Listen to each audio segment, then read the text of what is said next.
When you have debt like student loan debt, credit card debt, it sucks because it can seem like all you do is work and give all of your money to the bank and you have nothing left. And if you do have some extra cash, what do you do with it? Because I'm sure you'd like to stretch that as far as you can, especially if you have kids.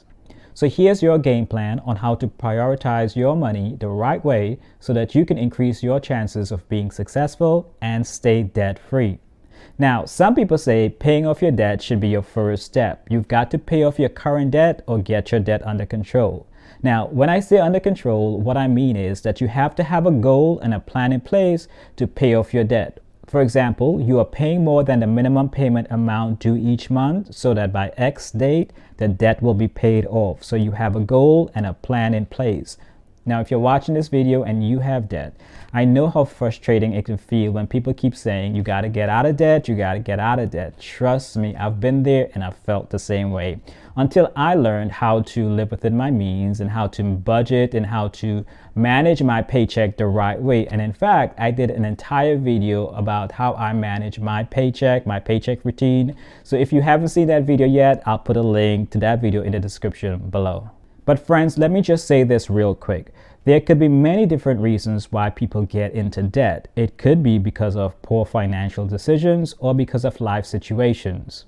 I know of a single mom raising 2 kids on her own, all because her husband left home one day and decided he no longer wanted the responsibility of being a husband and a dad. So he left and never came back. It shattered their family, leaving her struggling with a mountain of debt. But she refused to give up. Through sleepless nights and long days, she sought knowledge, made sacrifices, and faced her debts head on.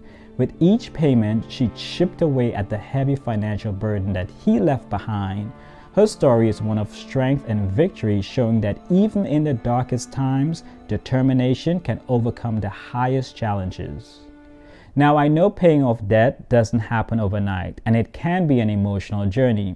It took me well over 6 years for me to pay off the debt that I was in, and successful people don't become successful overnight. And I came from being homeless, but that's another story for another time. My success came from hard work, discipline, sacrifice, making mistakes, and learning from those mistakes. Things started to change for me when I realized that I was ultimately responsible for my own success. I don't know, maybe you disagree with me. Let me know in the comments below. All right, sorry for getting sidetracked there, so let's get back on point. So you can't truly be financially free or build wealth when you have bad debt like credit card debt. If you haven't seen my video yet about how to pay off your credit cards fast, I'll also put a link to that video in the description below. Now, some people say there should be a step between paying off your debt and investing, and that step is saving for an emergency in an emergency fund. Building an emergency fund can help you from having to go into debt. When you don't have an emergency fund and an unexpected expense comes up, you will most likely get back into debt. Once you paid off your debt in step 1, now that money that was put towards paying your debt can now be reallocated to building your emergency fund. To speed up the process, consider making some extra money on the side. So let me tell you what I've been doing these past couple of years. My mechanic was looking for somewhere to store some of his clothes, and in one of my guest rooms, the closet was empty, so we made a deal. I would store some of his clothes, and in exchange, he will not charge me for any work that was needed on my car. So I was saving money there. So think outside the box like that. If there's nowhere where you can make some extra money, maybe there are some areas where you could save money, and then you could take that money that you've saved and build up your emergency fund faster that way. So how much money do you need in an emergency savings account? Well, some financial experts say that you need at least 3 to 6 months of your monthly living expenses. Some say 6 to 8 months, some say 12 months. An emergency fund is like a security blanket. It's supposed to make you feel safe and comfortable. Think about if you were to lose your main source of income for an extended period of time. How would you pay for your necessities such as food and shelter? If you were to unexpectedly lose your job, how long do you think it would take for you to get another job with a comparable salary? If you was not able to work due to a medical condition, where would you get money from to meet your basic needs for you and your family? So I'll let you think about that and you make your decision based on your own personal family situation. For me, my safe zone is 1 year's worth of monthly living expense. Now they say you need to complete step 1, which is paying off your debt, and step 2, which is building an emergency fund, before you can move on to step 3, which is investing. And this is how people build wealth. Now, when I was growing up, my parents had multiple jobs, but they never became rich and they never built wealth. My mother was a hard worker and a hustler, but she kept her money in a savings account. And that's not how you get rich. That's not how you build wealth. You have to invest. So where do you invest and what do you invest in? Well, the first place that you want to invest is in your employer's 401k retirement plan, at least up to your company's match. Next, if you have a high deductible medical plan, you want to look into see if you qualified for a health savings account, an HSA account, and invest within that account. This type of account offers a triple tax benefit. And if you have anything left over that you would like to invest with, you can open a taxable brokerage account. So what do you invest in? Well, if you are new to investing or you want to be hands-off, you want to be a passive investor, I would suggest investing in a low-cost index fund or exchange-traded funds, something similar to Vanguard's S&P 500, ticker VOO. VOO is designed to track the performance of the S&P 500 index, which includes 500 of the largest publicly traded companies in the United States. We are talking companies like Apple, Amazon, Meta, Google, Microsoft, etc.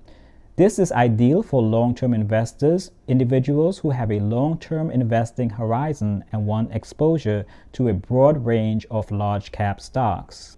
If you're in your 20s, 30s, 40s, it will probably be a good idea to have a larger percentage of this type of investment in your portfolio, but do your own research and make your own decision. Now, VOO is just one example of an exchange-traded fund that you can use to build wealth. There are other exchange-traded funds as well, and I'll make a separate video about those. So if you would like to learn more about managing your money effectively and investing to build wealth, make sure you hit that subscribe button. So here's my thought on whether you should pay off debt or invest and which you should do first. When it comes to managing your money to be financially successful, investing should be a priority.